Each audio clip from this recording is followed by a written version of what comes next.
Hi, we are from At Home Tuition.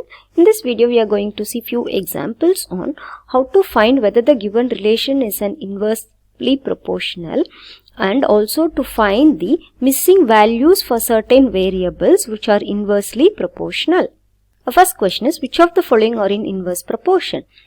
So, we have three questions. So, before going into the questions, let's quickly revise what is inverse proportion, the concept, then we'll solve the questions.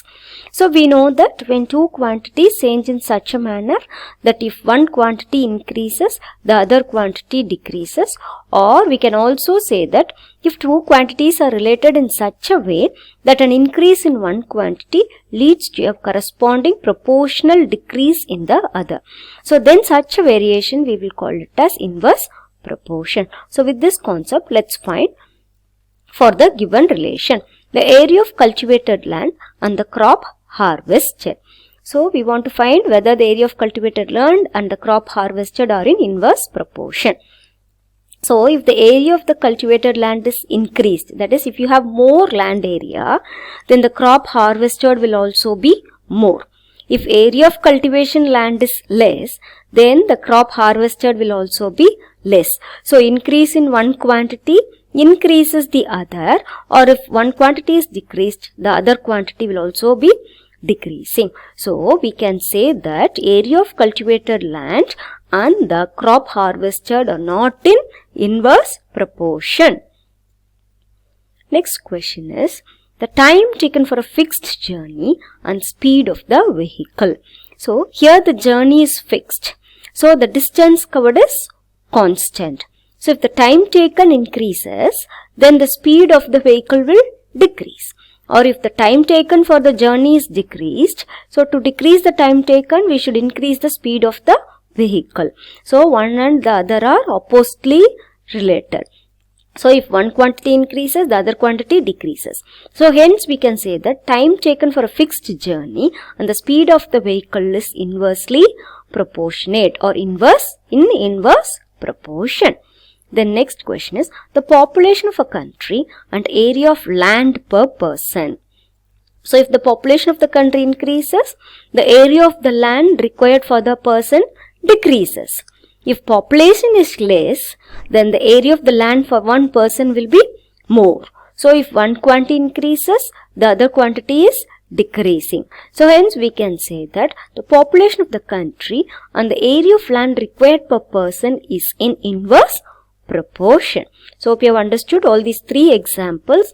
So, if one quantity increases, the other quantity should be proportionately decrease. So, or if one quantity decreases, the other quantity should proportionately increase.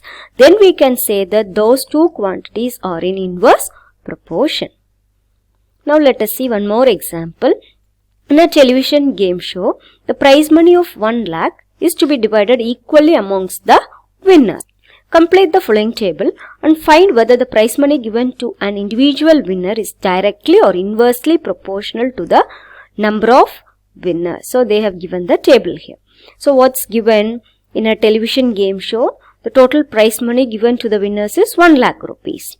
So, now let's consider number of winners be X and prize money for each winner given be Y in rupees. So, now generally we'll think.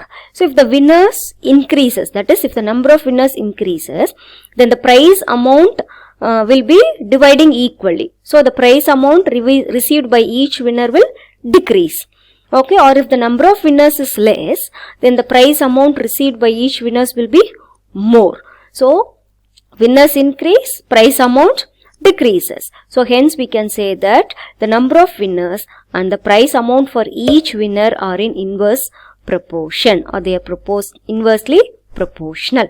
So, now two numbers here we have found out that X and Y are in inverse proportion.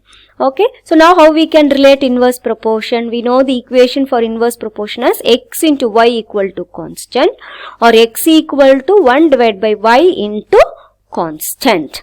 So, K we will call it as constant. Okay. So, now we have to find this relation for all the values of X and Y in the tabular column. Okay. So, now we will do that. Now, before doing that, let's rewrite the table, okay, like this. So, number of winners, we'll take it as X. Price for each winner, we'll take it as Y. and we will name all the numbers in the tabular column like this. So x1 is 1, the corresponding y1 is 1 lakh. If x2, that is number of winners, is 2, then the price for each winner will be 50,000 because they are dividing equally. So similarly, if it is 4, 5, 8, 10 and 20 winners, we want to find out the prize money for all the winners. So by using this inverse proportion relation, we can find the prize money. So the relation is x1 into y1 equal to x3 into y3. So y3 is the one what we want to find it out. We can substitute all the three values x1, y1, x3 into y3. Okay, so 1 into 1 lakh equal to 4 into y3. So on rearranging and simplifying, we will get y3 equal to 25,000. So what it indicates is, if the number of winners is 4, then the prize received by each winner will be 25,000. Next, so x4 is 5. So what x4 indicates is, number of winners is 5. Then we want to find prize money for each winner. So we can use the same relation, x1 into y1 equal to x4 into y4. So x1 is 1, y1 is 1 lakh, x4 is 5 into y4, the one what we want to find it out. So on rearranging and simplifying, you will get y4 as 20,000. So if number of winners is 5, then each winner will get 20,000. Next is given number of winners is 8 and we want to find the prize money if the number of winners is 8. So we can substitute the same relation, x1 into y1 equal to x5 into y5. So here 1 into 1 lakh equal to x5 is number of winners is 8 into y5. So on rearranging and simplifying, you will get y5 as 12,500. So similarly, we can find if the number of winners is 10%. So the relation x1 into y1 equal to x6 into y6. So 1 into 1 lakh equal to number of winners is 10 into y6. So rearranging and simplifying, you will get 10,000. Suppose if the winners are 20 people, so in the same relation, so we can substitute 20 and we can find the answer. So that is 1 into 1 lakh equal to 20 into y7.